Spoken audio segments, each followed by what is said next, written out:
अगर कोई कसाई चाहे तो एक भैंसा ज़बह करके खाल उधेड़ के बोटी बना के 7 हिस्सों में बांटे। अब इतना काम में कितना वक्त लगेगा बताओ?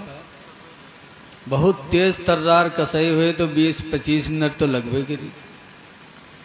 भैंसा छांदे गिरावे में या 10 मिनट लाग जी, कितना वक्त लगेगा?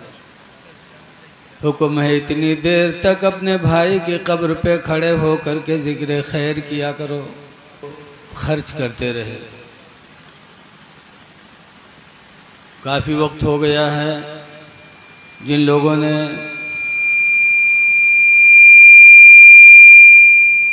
इको बंद कर दो भैया, सिर्फ आवाज़ रखो। जिन लोगों ने आज हुजूर ताहिर मिल्लत अलैहिर्रहमा के ताल्लुक़ से ये जलसा मुनक़िद किया, निस्बत इंशाअल्लाह ताला यहाँ भी काम आएगी, वहाँ भी काम आएगी। सुभान अल्लाह। मदीने मुनव्वरा में रसूलुल्लाह सल्लल्लाहु अलैहि वसल्लम की एक फूफी रहती थी जिनका नाम था सफ़िया। उनका इंतकाल हुआ, जनाजे में हुजूर भी शरीक हुए और मिट्टी देने के बाद सरकार खड़े रहे। अल्लाह। आज तो लोग भागने लगते हैं। हुक्म है मिट्टी देने के बाद इतनी देर तक खड़े होकर के अल्लाह का जिक्र करो कि उतनी देर में अगर कोई कसाई चाहे तो एक भैंसा ज़बह करके खाल उधेड़ के बोटी बना के 7 हिस्सों में बांटे। अब इतना काम में कितना वक्त लगेगा बताओ? बहुत तेज़ तर्रार कसाई हुए तो 20-25 मिनट तो लगवे करी। भैंसा छांदे गिरावे में या 10 मिनट लाग जी, कितना वक्त लगेगा? हुक्म है इतनी देर तक अपने भाई की कब्र पे खड़े हो करके जिक्र खैर किया करो, तिलावत किया करो। अल्लाह। अल्लाह के रसूल अपनी फूफी सफ़िया की कब्र पे खड़े थे, सहाबा भी मौजूद थे। थोड़ी देर बाद सरकार फरमाते हैं क़ूली या सफ़िया, ऐ सफ़िया तुम बोल दो, इन्ना मुहम्मदन इब्नु अख़ी, कि बेशक मोहम्मद मेरे भतीजे हैं। सुभान अल्लाह। ऐ सफ़िया कह दो कि मोहम्मद मेरे भतीजे हैं। हुजूर जब वहाँ से वापस आए तो साहबे किराम ने पूछा, अल्लाह के रसूल किसी की कब्र पे आप ये बोली नहीं बोले? बहुत से लोगों को दफनाया लेकिन ये बोली आप नहीं बोले, अपनी फूफी सफ़िया के कब्र पे ऐसी बोली आप क्यों बोले? तो सरकार फरमाते मेरे सहाबा, मुनकर नकीर मेरी फूफी सफ़िया की कब्र में आए और उन्होंने सवाल किया, मर रब्बु के, ऐ सफ़िया तेरा दीन, तेरा रब कौन है? तो मेरी फूफी सफ़िया न बता पाए। दूसरा सवाल किया, मा दीनो के, ऐ सफ़िया तेरा दीन क्या है? तो मेरी फूफी सफ़िया न बता पाई। तीसरा सवाल मेरे बारे में किया, मा तक़ूली फ़ी हाज़र रजुल, ऐ सफ़िया इनके बारे में तुम क्या कहती हो? तुम मेरे बारे में भी फूफी सफ़िया ये न बता पाए कि अल्लाह के रसूल हैं।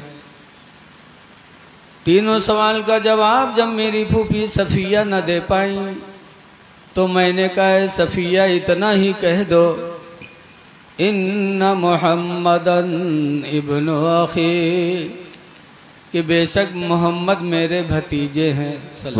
इतना ही कह दो। साहबा ने पूछा क्या हुआ? सरकार फरमाते हैं जब मेरी फूफी सफ़िया ने मुझे अपना भतीजा बताया तो फरिश्तों ने कहा ये रसूलुल्लाह की रिश्ते में है, इन्हें छोड़ो, और कहा सो जैसे दुल्हन सोती है। वाह। अब देखो रिश्ता कितना काम आया। निस्बत कितनी काम आई। सिर्फ निस्बत थी रसूलुल्लाह से तो सफ़िया के निजात का ज़रिया हो गया। हुजूर ताहिर मिल्लत से निस्बत ही इंशाअल्लाह ताला हमारे तुम्हारे निजात का ज़रिया बनेगी।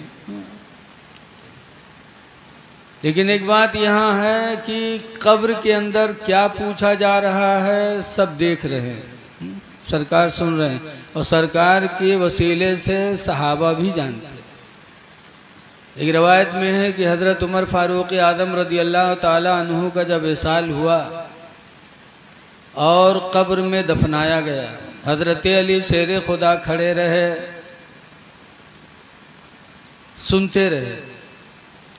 जब मुनकर नकीर अपनी डरावनी सूरत में हज़रत उमर के कब्र में तशरीफ़ लाए तो हज़रत उमर ने फरमाया, मुनकर नकीर, इतनी डरावनी सूरत में तुम मेरे पास आए हो और रसूलुल्लाह की उम्मत की कब्र में भी इसी तरह जाओगे, तो जितना डरवाना हो मुझे डरवा लो, लेकिन रसूलुल्लाह की उम्मत की कब्र में इस तरह न जाना कि मेरे नबी की उम्मत डर जाए। हज़रत अली शेर खुदा बाहर थे, सुने तो फरमाते, अमीरुल मोमिनीन, आपकी कब्र पे अल्लाह रहमत नाजिल करे। दुनिया में थे तो हम लोगों की भलाई चाहते थे और कब्र में जाने के बाद भी उम्मत मोहम्मदिया की भलाई सोच रहे हैं। वाह वाह वाह, बहुत कब्र में क्या हो रहा है रसूलुल्लाह भी देख रहे हैं और रसूलुल्लाह के वसीले से अली भी देख रहे हैं। सुभान अल्लाह। ये गैब है, गैब। कब्र में क्या होता है ये गैब है। वाह। अल्लाह जिसे चाहे अता फरमा। लेकिन वहाँ भी इतने हठधर्म होते हैं कि इनके कुछ समझ में नहीं आता। ये सब पढ़त हैं, सुनत हैं, लेकिन फिर भी नबी के इल्म गैब का इनकार करते हैं। ये मनिए ना, इनका 40 दिन के चिल्लम जो रटावा जाता है ये वही बकी है जिंदगी भर। चाहे जितना कुरान हदीस सुना पढ़े पढ़ावें, इनकी मिसाल वैसे है। मौलाना अब्दुल मुस्तफ़ा आज़मी अलैहिर्रहमा लिखते हैं, बड़े मुहद्दिस गुजरे हैं आज़मी साहब जी। मुस्लिम शरीफ का इम्तिहान भी हज़रत ने हमारा जामिया शरफिया मुबारकपुर में लिया है। बहुत बड़े मुहद्दिस थे। लिखते हैं कि एक आदमी की शादी हुई, बीवी रुखसत हो गई और 3 महीना बिहाय भवा कि एक लड़के की महतारी हुई गई। अब आदमी बड़ा चिंता में, गांव में जहाँ निकले वाहरे गांव वाले पकड़ पकड़ पूछे, आए रे 3 महीना बिहाय भो तो के लड़का कैसे पैदा होगा रे। अब वो बेचारा चुप, कहा है। सुनते सुनते वो बेचारा गमगीन हुआ और गम करते करते दुबला हो गया। तो एक दिन उनके बीवी कहला कि आरे सबके घरे लड़का पैदा होते चेहरा चटक लागत है और हमरे यहाँ जौने दिन से लड़का हुआ है तो चेहरा उतरते जाता, कहा बात है। कहा था तुमका कहा यहाँ गाँव में यहाँ निकला बाफत है, तुम कहा तो चेहरा काहे उतर जाता। तो इस काहे कहीं जहर ये थे वहरे पकड़ पकड़ कुर्ता पूछा थे खींच खींच के कि अरे 3 महीना तेरे बिहार बहुत का लड़का कैसे होगा रे। तो कहे तो समझा नहीं पाओ तो, लेकिन कहा समझा दी, जब 9 महीना पर हो चाहिए और 3 महीना होएगा तो हम कहा समझा दी। तो औरतिया कहे तुम हो गधा, ये बताओ कि तुम्हारे बिहार कितने दिन होगा। कहे 3 महीना। और कहे सो हमरे बिहार, कहें तुम्हारे बिहार 3 महीना हुआ। और कहे सो लड़कवा कई महीना पैदा हुआ, कहे वह 3 महीना पैदा हुआ। बहुरतिया पढ़े इस पहाड़ा घर में कि आए रे 3 महीना तुरे बिहार हुआ, 3 महीना हमरे बिहार हुआ, 3 महीना लड़का हुआ, सब 9 महीना नहीं होगी रे। तब के समझ में आवा, कही हाँ यार ये तो 9 महीना भवा। वह गमवा वाले ने बहुत खपा, कहना कौन सार बोल दी तो कोई खैरियत नहीं है। 9 महीने में लड़का हुआ, सब हमका 3 महीना बताओ। सुबह गांव में यहाँ निकला तो कौन फिर खींच इस कुर्ता, कैसे इधर और इधर कस के रे 3 महीना तुरे बिहार बहुत गए लड़का कैसे होगा रे। तो कहे 3 महीने कहाँ हुआ, 9 महीने तो भवा है। कहीं कहाँ 9 महीना, कहीं 3 महीना हमरे भी है कोई का, 3 महीना मेहरबक भी है कोई का, 3 महीना लड़का बस सब 9 महीना नहीं होगी। पूरा गांव एक लंगू अकेले वह बक्के जो मेहरुआ रटाए दी घर में। यही हाल देवबंदियों का है।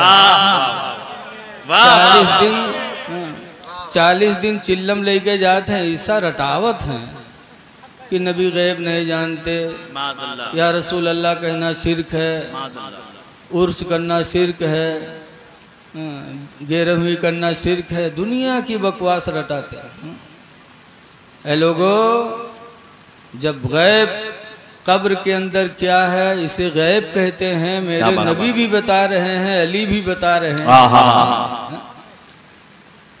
और सबसे बड़ा गैब क्या है हमारे आपके लिए? अच्छा बताओ, कोई अल्लाह को देख सकता है? कोई नहीं देख सकता। लेकिन कुछ चेहरे ऐसे होंगे जो क़यामत के दिन देखेंगे। अल्लाह कुरान में फरमाता, वो जो हुई यौमइज़िन नाज़िरतुन इला रब्बिहा नाज़िरा, कि कुछ चेहरे ऐसे होंगे जो क़यामत के दिन अपने रब को खुल्लिम खुल्ला देखेंगे, लेकिन दुनिया में नहीं। तो यकीन रखो कि हुजूर मेराज की रात में अल्लाह का उन्होंने दीदार फरमाया। अब ऐसा दीदार फरमाया कि फरमाते वज़ाउ कफ़्फ़ै बैना कतफ़ैया, वज़ा कफ़्फ़हु बैना कतफ़ैया, कि मेराज की रात में अल्लाह ने अपना दस्ते कुदरत मेरे दोनों बाजुओं के बीच में रखा। फारिफ्तु बिही मा फिस समावाति वल अर्द, तो उसकी वजह से वो तमाम चीज़ें मैं जान गया जो ज़मीन व आसमान के अंदर थी। इसीलिए आला हज़रत फरमाते हैं कि और कोई गैब क्या तुमसे नेहा हो भला, या रसूल अल्लाह, तुम और कोई गैब क्या तुमसे नेहा हो भला, और जब न खुदा ही छुपा तुम पे करोड़ों दुरूद। वाह वाह सुभान अल्लाह। अच्छा ये बताओ, जब सफ़िया कब्र में नहीं बता पाई तो आजकल की मेहरुए गंधैलिन बताई पाई हैं। यक्को टेम नमाज न पढ़ें, न कुरान पढ़ें, इनके हाल कब्र में का हो बताओ? बता पाएंगे? कलमा तक जानती नहीं। अगर कलमा याद करा, कहा पढ़ो ला इलाहा इल्लल्लाह, तो लिल्ला ज़बाने ने तुरी है कि कहूँ याद ना हो जाए। ये क्या कब्र में कहेंगी? आज हमारी माँ बहनों का हाल क्या है हम सब देख रहे हैं। सलाम हुई है तो बौरी बनी ठाड़ रही है, जनते नहीं है मुस्तफ़ा जान रहमत पे लाखों सलाम। जिस नबी की रहमत सब पर है, औरतों पर सबसे ज्यादा। क्या बात है, वाह वाह वाह। इस्लाम के आने से पहले कोई औरत बेवा हो जाती थी तो उसका घर में बंद कर देता रहा, और कहूँ कहूँ तो ऐसे दबाई के मार देता रहा कि बेवा हो गई। नापाकी की हालत में होती थी तो उससे कोई बोलता नहीं था, लेकिन अल्लाह के रसूल ने आने के बाद औरतों का कितना मकाम बुलंद फरमाया। सुभान अल्लाह। इसलिए सबसे ज़्यादा इनको नबी से मोहब्बत करनी चाहिए, सलाम याद करना चाहिए, अपने नबी पे खूब दरूदो सलाम पढ़ें। लेकिन नहीं, दुनिया की बकवास याद है। शादी हुई तो रज जगह में है वो बकवास बकी हैं, ऐसी ऐसी बातें कहेंगी जिसका कहना कुफ्र है। तो जब फूफी सफिया का ये हाल है तो ये मेरी माँ बहनों तुम्हारा क्या हाल हो। इसलिए बेहतर है कि वहाँ की तैयारी करो। कुरान की आयत मैंने पढ़ी है,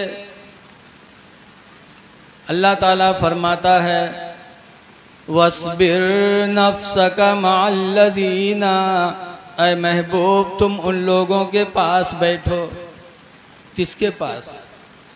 यदऊन रब्बहुम बिलगदाति वल आशी, जो सुबह और शाम अपने रब को पुकारा करते हैं। सुभान अल्लाह। जो सुबह शाम पुकारे उनके पास बैठो। लेकिन आज आदमी कहाँ बैठी? सुबह होए वह प्रधान मुहर्रम दलाली करे पहुँच जाए।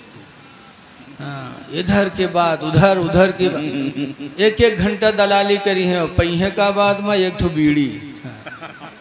बताओ कितने बड़े कम नसीब हैं। और बहुत बुलंद नसीबा हुए तो कहो एक चाय प्रधान पियाई दी। पहुँच गई है सवेरे दलाली करे द्वारे पर। ऐ लोगों कहाँ बैठो? अल्लाह कुरान में फरमाता उनके पास बैठो जो सुबह व शाम अपने रब को पुकारा करते हैं। नमाजी के पास बैठो, अजान देने वालों के पास बैठो, अपने रब को याद करने वालों के पास बैठो। जो लोग हुजूर ताहिर मिल्लत की मोहब्बत में यहाँ आए हैं, उलमा की सोहबत में बैठे हैं, यकीनन अल्लाह के हुक्म पर अमल कर रहे हैं। हुजूर ताहिर मिल्लत के घराने को, उनके औलादों को अल्लाह ने वो शरफ अता फरमाया है कि माशाअल्लाह बादशाह है बादशाह। बेशक बेशक। उंगली का इशारा सिर्फ होता है तो क्या से क्या हो जाता है। क्यों न हो उस रसूल की आल में से हैं जिस रसूल ने उंगली का इशारा किया तो चांद दो टुकड़े हो गया। जिस रसूल ने इशारा किया तो डूबा हुआ सूरज पलट आया। उन्हीं की नस्ल में से हैं। उंगली का इशारा करते तो जिन्नात भी भाग रहा है, सांप भी भाग रहे हैं, दुनिया की बलाएं भी टल रही हैं। वाह वाह वाह। अल्लाह ताला ऐसे लोगों की सोहबत अल्लाह हम सबको नसीब करे, आमीन। देखिए अल्लाह वालों की ताज़ीम करने से इंसान की बख्शिश का सरमाया होता है। हज़रत इमाम अहमद बिन हम्बल एक दिन दरियाए दजला के किनारे गए वज़ू बनाने के लिए और एक आदमी दरिया के करार पे बैठा था। करार ऊंची होती। इमाम अहमद बिन हम्बल गए नीचे वज़ू बनाने लगे दरियाए दजला से। उस नौजवान की निगाह पड़ी तो कहा रे वक्त के इमाम नीचे बैठकर वज़ू बना रहे हैं और हम उनसे ऊंचे बैठे हैं। तो वो नीचे उतर गया अपने दिल में सोचकर। रवायतों में लिखा है कि जब उसका इंतकाल हुआ और उसके घर के लोग उसके ख्वाब में उसको पाए, पूछा क्या हाल हुआ?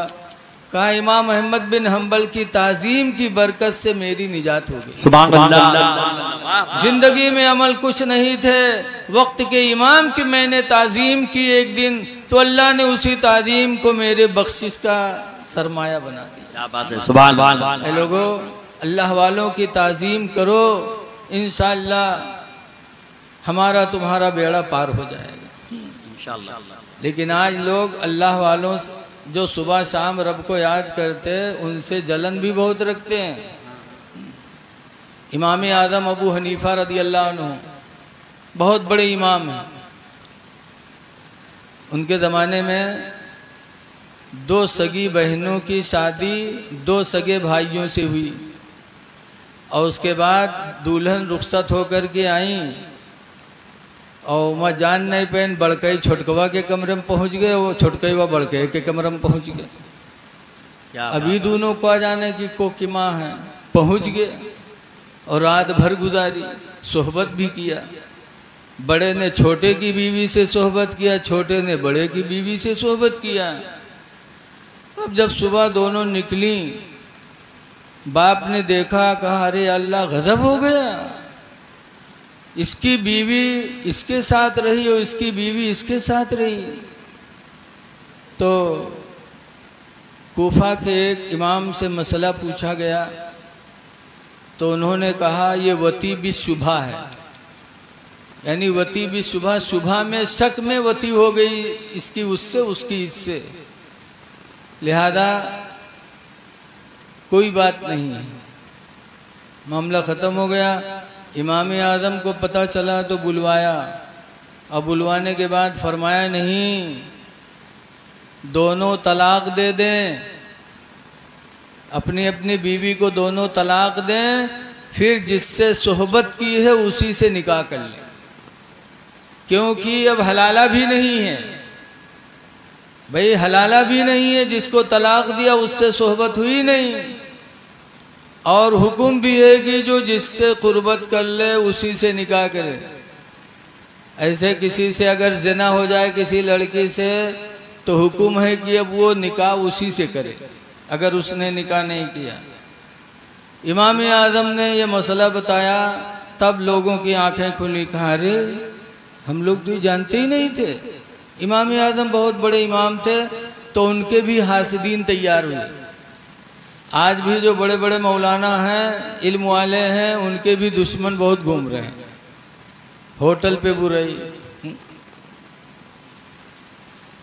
तो हासिद लोग तैयार हुए, तो एक औरत को तैयार किया, कहा ऐसा सुनो, तुम अपने शौहर को इमाम के पास भेजो और उनको कहो कि मेरी बीवी की तबीयत ख़राब है, चलो ज़रा फूंक छोड़ दो। और जब इमाम आज़म फूंक छोड़ने घर में आए, वह दरवाज़ा बंद कर लो और चिल्ला दो कि इमाम आज़म मुझसे ज़िना कर रहे हैं, मुझसे ज़िना कर रहे हैं, माशाअल्लाह, तुमको हम लोग पैसा देंगे। औरतें बहुत कम अकल होती, पैसा दे दो तो चाहे जो इनसे कहे वाले लो। तैयार हो गई वो, अपने नखरा मारा। औरतों का मकर कितना बड़ा होता है बता। गिर गए खटिया पर, आए बाबा बक्कैला, क्या हुआ, ये तकलीफ हो तकलीफ, चलो डॉक्टर, कुछ नहीं, इमाम आज़म को बुलाओ, फूंक छोड़ेंगे, मैं ठीक हो जाऊंगा। गया बेचारा, वो मर्द गवाह इमाम आज़म को बुला के लेके आया।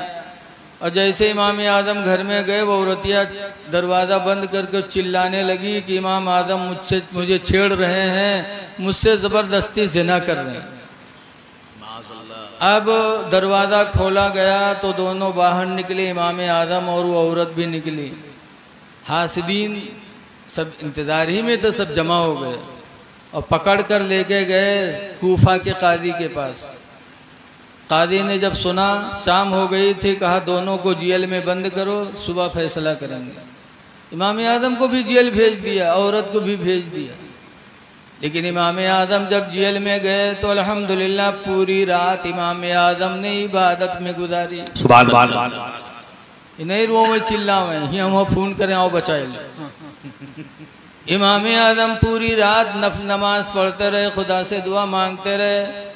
वो औरत ने जब इमाम आज़म की इबादत देखी तो उसके दिल पर असर पड़ा, और उसका दिल मलामत करने लगा कि वक्त के इतने बड़े इमाम, इतने बड़े जाहिद को मैंने बदनाम कर दिया, मेरा अब कहाँ ठिकाना रहेगा, न दुनिया में ठिकाना, लोग मुझे बेइज्जत की निगाहों से देखेंगे और क़यामत में और हश्र में भी मैं बेइज्जत होंगी। इतने बड़े इमाम और इतने बड़े इबादत गुजार को मैंने बदनाम कर दिया। दिल ने मलामत किया। वो औरत जाके रोने लगी और कहा इमाम आज़म खुदा के वास्ते माफ़ कर दो, मुझे आपके हासिदीन ने तैयार किया था, पैसे के लालच में मैंने ऐसा किया, खुदा के लिए माफ़ कर दो वरना मेरी दुनिया भी बर्बाद होगी, आखिरत भी बर्बाद हो जाएगी, मेरा शौहर भी मुझे नहीं रखेगा। ऐ इमाम आज़म करम कर दो, माफ़ कर दो। इमाम आज़म ने माफ़ कर दिया, लेकिन फरमाया है मैं बहन तुम अपनी कोई मजबूरी बताकर जेलर से घर जाने की इजाज़त मांग लो कि थोड़ी देर मुझे इजाज़त दे दो, मैं घर जाना चाहती हूँ, फिर आपके जेल में आ जाऊँगा। और तुम इजाज़त लेके जाओ और मेरी बीवी उम्मे हम्माद को जेल में भेज कि तुम्हारे शौहर ने बुलाया। गई उम्मे हम्माद से बताया, उम्मे हम्माद रात की तारीकी में जेल में आई और जेलर पहचान नहीं पाया रात की तारीकी में कि कौन गई है, और वापस आई तो ये कौन है। चली गई अंदर। सुबह हुई, काजी ने दोनों को बुलवाया, दोनों आए, इमाम आज़म आए और तो रहे नहीं, इमाम आज़म की बीवी उम्मे हम्माद आई। बैठे हासिदीन जमा हो गए। कि आज तो इमाम आदम पर कोड़े लगेंगे, आज इमाम आदम रुसवाए ज़माना हो जाएंगे। हासिदीन जमा हुए। जब दोनों को बुलाया गया तो काजी ने कहा कि ये गैर महरम है, इसको तुमने क्यों छेड़ा? तो कहा ये गैर महरम है, देखो ये है कौन। जब चेहरा खुलवाया गया तो इमाम आदम फरमाते हैं ये मेरी बीवी है, उम्मे हम्माद है। कहा मेरी बीवी है? कहा न मानो तो इनके बाप को बुलाओ। इमाम आदम के ससुर आए। काजी ने पूछा है कौन है? कहा मेरी लड़की है जिसको मैंने इमाम आदम के निकाह में दिया है। इमाम आदम मेरे दामाद हैं। और बीवी? काजी ने कहा अरे जब बीवी है तो फिर क्यों ऐसा हुआ? हासिदीन को पकड़वाया और पकड़वाने के बाद इतने कोड़े पड़े उन पर वाह वाह वाह कि दुनिया भी गई आखिरत भी गई। ऐ लोगों, जब इंसान सही रास्ते पे होता है तो अल्लाह ताला अपने बंदों की मदद फरमाता है। बेशक सुभान अल्लाह सुभान अल्लाह। और दूसरी बात ये भी मालूम हुई कि इंसान जब इबादत का सहारा लेता है तो इबादत की वजह से अल्लाह उसके लिए असबाब पैदा कर देता है। आज मुसीबतें आती हैं तो हम नमाज नहीं पढ़ते कि नमाज पढ़ करके खुदा से दुआएं मांग लें। ऐ लोगों, सोहबत अच्छी इख्तियार करो तो इंशाअल्लाह दुनिया भी बनेगी आखिरत भी बनेगी। बैठो अल्लाह वालों के साथ। लेकिन आज हालात बहुत अजीब हैं। अल्लाह ताला हम पर आप पर रहम फरमाए। आमीन आमीन। देखो आज हुजूर ताहिर मिल्लत के जलसे में आए हो तो उनकी निस्बत से कुछ बातें सुन लो, हो सकता अल्लाह ताला मग़फ़िरत का ज़रिया बना दे। आपस में किस तरह रहो। हदीस पाक में नबी हुरैरा क़ाला क़ाला रसूलुल्लाह सल्लल्लाहु अलैहि वसल्लम, हज़रत अबू हुरैरा से रवायत है, फरमाते अल्लाह के रसूल ने इरशाद फरमाया ला तजस्ससु, किसी को ऐब, किसी के अंदर ऐब तलाश न करो। वला तहासो, और किसी को ऐब लगाओ ना। वला तहासदो, और किसी से हसद न करो। वला तबागुदो, और आपस में बुग़्ज़ न करो। वकूनू इबादल्लाहि इख़वाना, और अल्लाह के बंदो आपस में भाई भाई बन जाओ। भाई भाई बन के रहो, किसी से हसद न करो, किसी के अंदर ऐब तलाश न करो। ऐब तलाश करके कहीं बयान न करो, इधर की उधर न लगाओ। कुरान करीम में अल्लाह फरमाता है वैलुल लिकुल्लि हुमज़तिन लुमज़ा, हिलाकत है, बर्बादी है उस इंसान के लिए जिसने लगाई बुझाई का काम किया।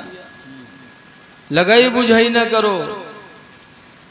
और ये लगाई बुझाई करता कौन है? कुरान कहता अल्लज़ी जमा मालन वअद्ददा, ये लगाई बुझाई करने वाला वही बदनसीब है जिसने माल को गिन गिन के जमा कर लिया। मालदार हो गया तो अब लोगों को बांट रहा है, इधर की उधर करा कर के लोगों में फूट पैदा करवा रहा है, ताकि जब लोग फूटे रहेंगे तो हमारा दरवाज़ा चमकता रहेगा, लोग हमारे पास आते जाते रहेंगे। अल्लाह फरमाता है सबु अन्नमा लहू अखलदा, क्या वो समझता है कि उसका माल हमेशा रहेगा? माल उसको बाकी रखेगा, उसको मौत नहीं आएगी। अल्लाह फरमाता कल्ला लयुंबज़न्न फिल हुतमा, हाँ हाँ ज़रूर वो जहन्नम के अंदर फेंका जाएगा। इसलिए आपस में बाइत्तेफाक रहो, किसी की बुराई न करो, किसी की गीबत न करो। अल्लाह के बंदे हो तो आपस में भाई भाई बन जाओ। आज भाई भाई का दुश्मन, भाई भाई का माल हड़प कर रहा है। देखा जाता है कि अगर 5 भाई हैं, बड़कवा मालिक हो गवा तो कोई मेहरुआ तीसरे चौथे महीने जई नैहर अहुआ से चांद टीकी